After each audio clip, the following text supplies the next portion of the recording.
ముఖ్యమంత్రి శ్రీ రేవంత్ రెడ్డి గారు సభలో ప్రవేశపెట్టినటువంటి మన్మోహన్ సింగ్ గారి సంతాప సభ తీర్మానం కానీ అదేవిధంగా వారికి భారతరత్న ఇవ్వాలన్నటువంటి ప్రతిపాదనను బలపరుస్తూ వారు తెలంగాణ ఏర్పాటులో మన్మోహన్ సింగ్ గారి సేవల్ని దేశం మొత్తంలో ఉన్న 29 రాష్ట్రాల్లో మనం చర్చించుకోవడం కానీ వారి పట్ల ఒక సహృద్భావమైనటువంటి ప్రేమ ఆప్యాయతతోటి మరి వారికి నివాళులర్పిస్తూ వారికి భారతరత్న ఇస్తూ హైదరాబాద్లో ఫైనాన్షియల్ డిస్ట్రిక్ట్లో విగ్రహం ఏర్పాటుతో పాటుగా ఒక స్మారక కార్యక్రమాన్ని కూడా నిర్వహించే విధంగా తీసుకుంటూనే ప్రతి సంవత్సరం కూడా వర్ధంతి జయంతిని అధికారికంగా నిర్వహించే కార్యక్రమం తీసుకుంటున్నందుకు ముఖ్యమంత్రి గారు ధన్యవాదాలు చెప్తూ ఈ సభలో మాట్లాడిన మిగతా సభ్యులందరికీ కూడా ఈ సందర్భంగా మన్మోహన్ సింగ్ గారు వారితో 5 సంవత్సరాలు 15వ లోక్సభలో నేను నాతో పాటు ఈ సభలో ఉన్నటువంటి గౌరవ సభ్యులు వివేక్ గారు రాజగోపాల్ రెడ్డి గారు కూడా పనిచేసే అవకాశం కలిగింది అధ్యక్ష. అది మా అదృష్టంగా భావిస్తాను. ఎందుకంటే మేము ఆ రోజు యువకులంగా 2009లో 15వ లోక్సభలో అడుగుపెట్టినప్పుడు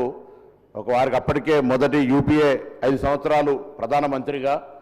ఈ దేశంలో అనేకమైనటువంటి సంస్కరణలు అనేకమైన చట్టాలు తీసుకొచ్చి అప్పటికే ప్రభుత్వంలో తెలంగాణ ఆ రోజు ఉమ్మడి ఆంధ్రప్రదేశ్ నుంచి 42 ఎంపీలలో 33 మంది ఎంపీలను ఇవ్వడంతో దానికి ఆ సందర్భంలో జరిగిన అనేక కార్యక్రమాల లోపల పాల్పంచుకునేటువంటి అవకాశం దొరికింది అధ్యక్ష. అందరూ అంటారు ప్రధాని మన్మోహన్ సింగ్ గారు మాట్లాడరని, కానీ వారు చేసిన అంశాల గురించి ఈరోజు ప్రపంచమంతా మాట్లాడుకునే విధంగా వారి యొక్క కార్యక్రమాలు ఉండే అధ్యక్ష. వారు పంజాబ్లో ఆనాడు ఉమ్మడి భారతదేశం అవిభాజ్య భారతదేశం లోపల పంజాబ్లో పుట్టి 1932 సెప్టెంబర్ 26 నాడు జన్మించిన తర్వాత మరి పంజాబ్ యూనివర్సిటీ నుంచి పట్టా పొందడం కావచ్చు, లేదా ఆక్స్ఫర్డ్ యూనివర్సిటీ నుంచి డిఫిల్ పొందడం కావచ్చు, వారు అదేవిధంగా అనేక రచనలు చేయడం కూడా చేసి విభజన సందర్భంగా ఉర్దూ మాధ్యమం ద్వారా తన ప్రాథమిక విద్యను పూర్తి చేసి మరి ఎకనామిక్స్లో BA పూర్తి చేసి 54లో పోస్ట్ గ్రాడ్యుయేషన్ చేసినటువంటి మన్మోహన్ సింగ్ గారు మరి అనేక సందర్భాల లోపల ఆర్థిక పరంగా మరి కేంబ్రిడ్జ్ యూనివర్సిటీ నుంచి కావచ్చు, లేకపోతే వారికి పెళ్లి అయి 1958లో శ్రీమతి గురుచరణ్ కౌర్ గారిని పెళ్లి చేసుకొని వారి 3 కుమార్తెలుగా వారికి సంబంధించినటువంటి ప్రత్యేక వ్యక్తిగత జీవితాన్ని కూడా అనేక సందర్భాల లోపల ఈ దేశ ఆర్థిక సంస్కరణల సందర్భంగా ఎక్కువ దీనికే సమయం ఇచ్చినటువంటి పరిస్థితి సార్. 1963-65 పంజాబ్ విశ్వవిద్యాలయం ఆర్థిక శాస్త్రంలో ప్రొఫెసర్గా పనిచేసి, ఎందుకంటే ఇవన్నీ కూడా మనం ఈరోజు ఈ సభలో వారి గురించి వారు ఏ విధంగా పైకి వచ్చినారని చెప్పుకోవడానికి వారి విద్యాభ్యాసం కావచ్చు, దాని తదుపరి రిజర్వ్ బ్యాంక్ గవర్నర్గా 82 నుంచి 85లో పనిచేసినటువంటి సందర్భం కావచ్చు, ఆర్బీఐ యాక్ట్లో కొత్త చాప్టర్ ప్రవేశపెట్టినటువంటి విషయం కావచ్చు అధ్యక్ష. అదేవిధంగా బ్యాంకర్ల అనేక సంస్కరణలు చేసినటువంటి వ్యక్తిగా ఆర్బీఐ గవర్నర్గా పనిచేసే అనుభవం తర్వాత మరి మా జిల్లాకు సంబంధించి తెలంగాణ ముద్దుబిడ్డ అయినటువంటి పివి నరసింహారావు గారి హయాం లోపల మరి ఆర్థిక మంత్రిగా బాధ్యతలు చేపట్టినటువంటి విషయం కావచ్చు, ఆ విధంగా అనేకమైనటువంటి కార్యక్రమాలు చేపట్టినటువంటి మన్మోహన్ సింగ్ గారిని సందర్భంగా జ్ఞాపకం చేసుకోవడం అధ్యక్ష. వారి హయాంలో ముఖ్యంగా 2004 నుంచి 2009తో పాటుగా 2009 నుంచి 14 దాకా ఆహార భద్రత చట్టం తీసుకొచ్చినాడు.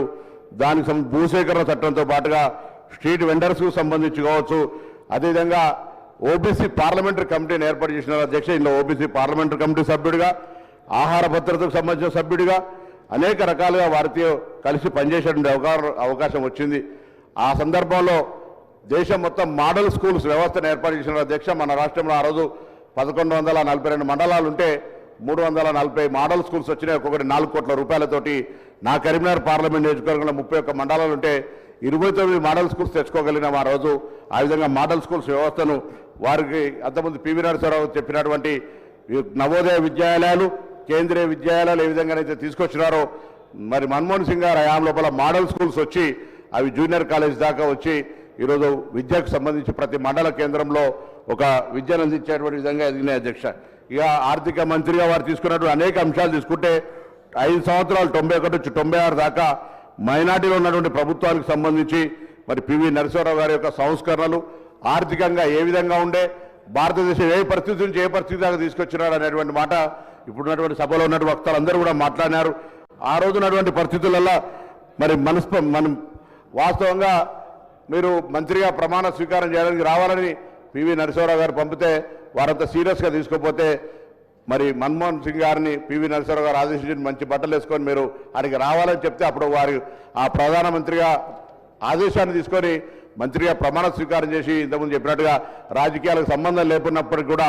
ఒక నిపుణుడిగా ఆర్థిక నిపుణుడిగా ఈరోజు ఈ కార్యక్రమాలు తీసుకొచ్చినటువంటి మన్మోహన్ సింగ్ గారు మనకు ఆర్థిక మంత్రిగా దాని తదుపరి ప్రధానమంత్రిగా అయినటువంటి సందర్భం లోపల మరి ఈరోజు మనం అందరం జ్ఞాపకం చేసుకుంటా ఉన్నాం. ఈ సందర్భం లోపల ఇంతకుముందు ముఖ్యమంత్రి గారు చెప్పినట్టుగా ఎస్పీజీ అయితే ఒక గ్లోబలైజేషన్కి తీసుకొచ్చినటువంటి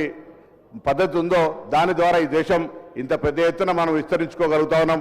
ఆర్థికంగా మనం ముందుకు పోతున్నటువంటి సందర్భం లోపల మరి ఇవన్నీ మననం చేసుకుంటున్నామనే మాట మనం చేస్తూ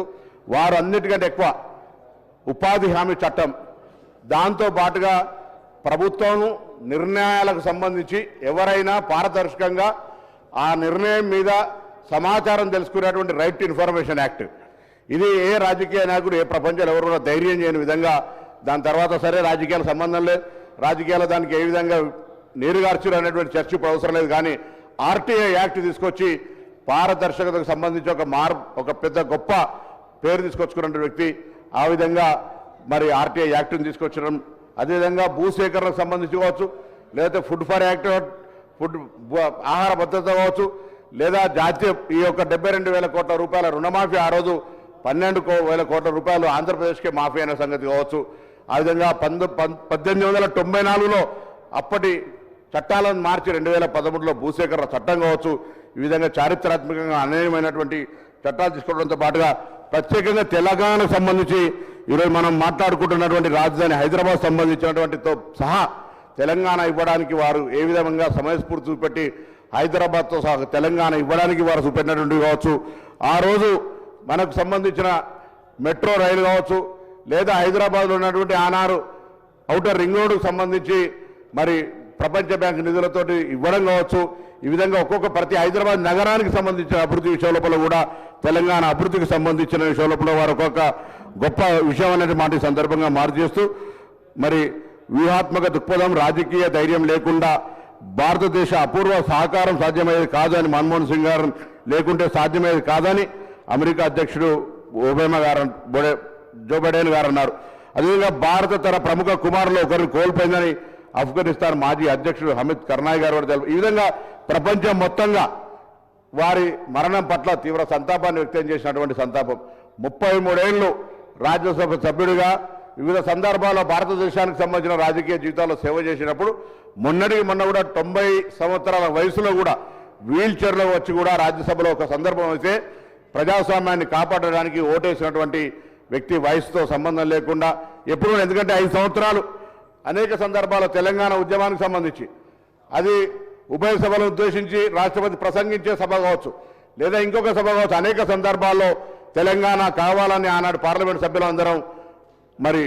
మాట్లాడే సందర్భం ఉద్యమించే సందర్భం లోపల అనేక సందర్భాల్లో ప్రధానమంత్రిగా వారు మమ్మల్ని పిలిచి అనేక కోర్ కమిటీ అప్పుడు ఉండేటువంటి ఒక 4 సభ్యుల మరి ముఖ్య నాయకులకు సంబంధించి అనేక సందర్భాల్లో తెలంగాణ ఏర్పాటు పట్ల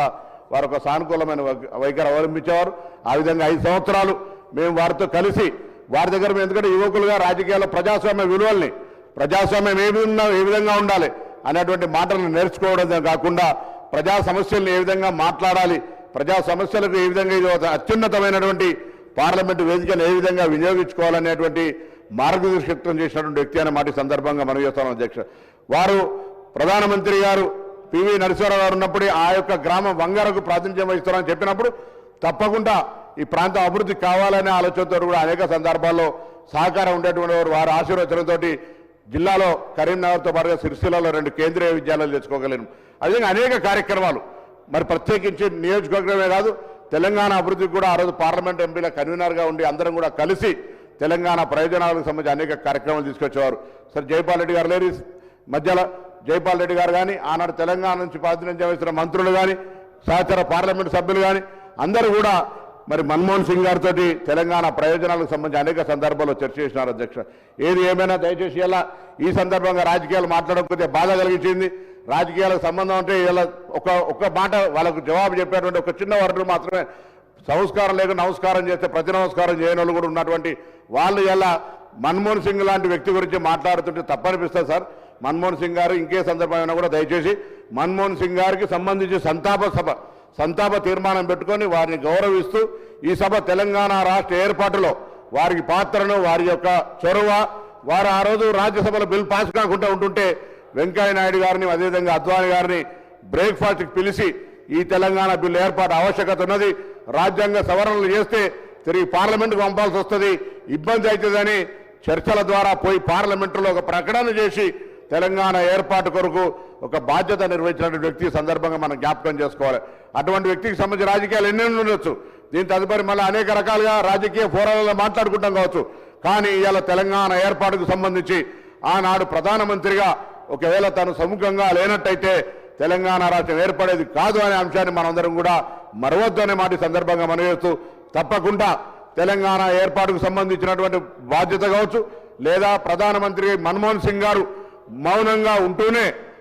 వారి యొక్క ఇచ్చినటువంటి నిర్ణయాలు ఇవాళ ప్రతి రాజకీయ పార్టీ ప్రతి ప్రభుత్వం అమలు చేసి ఈ దేశ నిర్మాణంలో ఉపయోగించుకుంటున్నటువంటి అంశం కావచ్చు, ఆధార్ కార్డు కావచ్చు, ఇతరత్ర అనేక రకాలుగా అవన్నిటిని మనం జ్ఞాపకం చేసుకుంటూ